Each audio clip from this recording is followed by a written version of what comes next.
Okay, so today's tomato review is going to be on the Hillbilly Tomato.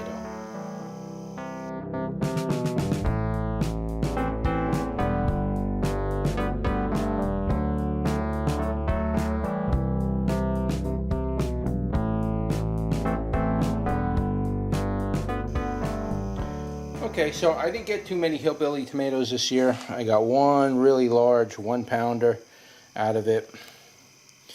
Or close to a pound anyway. This is a pretty big sized tomato. And we're going to do a taste test on it. But what I can't say about the tomato is that normally that tomato gets a normal shape, like something like this. Well, this isn't even normal. This has got ribs on it.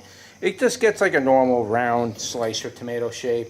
And it will also produce tomatoes that kind of look like beefsteak tomatoes. So you kind of get both out of this. It all depends on the plant, the way it's growing that year and things like that. But in general, you will get a tomato very similar to this. So most of the time, unfortunately, it's very cat-faced on the bottom. But most of the time with this tomato, you get a nice finish on the bottom, and it's usually got this beautiful pink color on the bottom, and it's like an orangish on the top with yellow streaking into it. It looks very similar to the rainbow tomato. They're very close. They almost look exactly the same.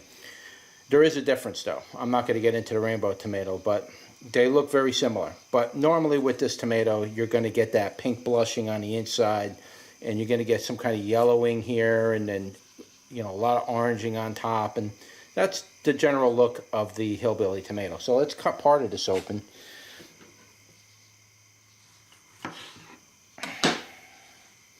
And so here's the inside of it, and that's about what it looks like. You'll see this pinkness in there randomly throughout the tomato.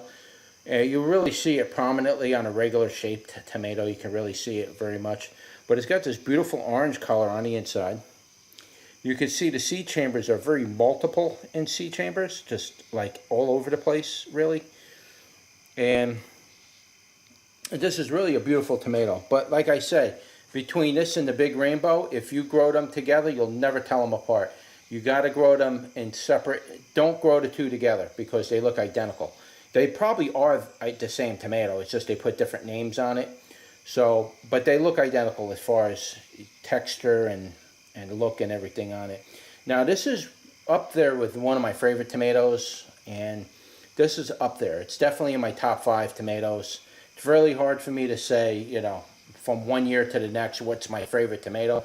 It's really hard to say when you're growing 150 tomatoes. So, but this tomato has been one of my favorites for many years. It's a great sauce tomato. Let me tell you, if you want to make a really interesting heirloom sauce that has a very light pink, almost yellow color to it, would be this tomato. It gives you a very interesting looking sauce. I like to use it for that.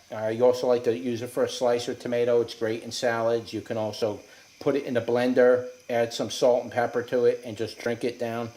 It's a great tomato. Here's the bottom half. And just a great looking tomato. You can see all the seeds are attached very firmly to the rind. And there are multiple chambers on here. It's just like all over the place. Even in a regular tomato, it has that same kind of look to it. They're just everywhere. They're not single chambered. They're just multi-chambered tomatoes. And there's all kinds of wilding in there. You can see, I don't need to point that out. You can see that in there. And just a great looking tomato. Here's the bottom. Again, a cat-faced. A lot of times when you get this type of an effect, these cat-facing, that's usually because the flower somewhere along the line was either damaged or it misformed, and you get these really big tomatoes. A lot of big tomato growers, like people who grow tomatoes for maximum size, like the world's biggest tomato, they preferably like these type of flowers because this flower is really like 2 or 3 tomatoes being formed into one. That's generally what it is. So it's like a bunch of flowers form and make one fruit, and usually end up with quite a huge tomato in the end. But let's give this a bite and see what it tastes like this year. It's delicious. It's absolutely delicious, and it always has been. This tomato, no matter what the soil conditions are, what your weather's doing. I don't care what it, this tomato always comes through. It's like the big rainbows like that too. Big rainbows, another winner. Those tomatoes always come true. They always come in and deliver a perfectly delicious tomato. It could be one, the whole plant could be dying. You could have one tomato on the vine, and this tomato will deliver a perfect flavor every single time. I love this tomato. I really do. This is up there in my top 5. Well, I mean, I have like 60 top 5s, but I mean, they're all up in that high range. They all taste delicious. But this one really, seriously, this is one of those tomatoes you would definitely want to get your hands on.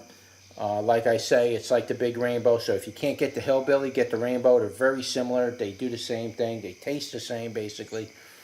Very slight differences, and it's really hard to tell the difference. But let me tell you, this is an absolutely delicious tomato. Like I say, no matter what problems I have with soil, or what problems I'm having in the garden, or it's just a bad year, a lot of rain, or just, you know, a lot of mold and mildew hitting things and just killing plants off, making tomatoes taste bad.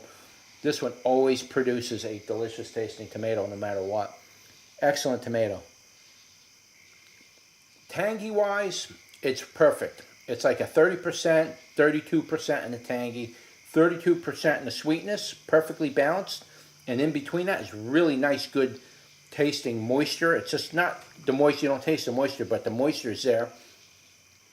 And the flavor of the tomato is very nice. It comes in, you get that aftertaste of that tomato flavor, comes directly in after the tangy part hits that part of your tongue.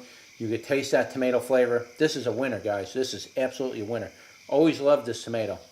I didn't get any, I didn't grow any Hillbillies last year, but I grew rainbows, but I never did a review on the rainbow. So I grew rainbow this year, but the plant got really bad, sick, and died.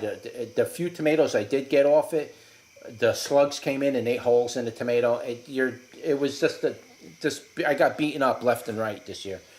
But I did manage to get this Hillbilly tomato. And I got a couple more small ones on there, nothing to brag about. I picked the one that was ripe and did the taste test on that one. So that was about the best one that was ready. But let me tell you, perfect tomato. Straight across the board. This is going to be a number 1 for me, and I'm rating it number 1 because I have grown this for many years. Its versatility, it's number 1 on versatility and usage. You can use it for everything. Everything you think of in cooking you want to use tomatoes for, the tomato. Its taste is up there, like a number 1 taste. This tomato I knew was going to give me a good taste, so that's why I was saying I'm saving like some number 1s for some of the tomatoes I know, and this is one of them. Delicious tomato, guys. If you've never grown a Hillbilly tomato, I highly recommend growing a Hillbilly tomato. If you can't get the Hillbilly tomato, get the rainbow tomato. They're very much the same. The Hillbilly tomato tends to put out a lot of these 1-pounders, whereas the rainbow will put out 1-pounders, but they're more like a round tomato. Rather, the Hillbilly will tend to put a lot of these big, you know, kidney-shaped type tomatoes. You get a lot of those out of it.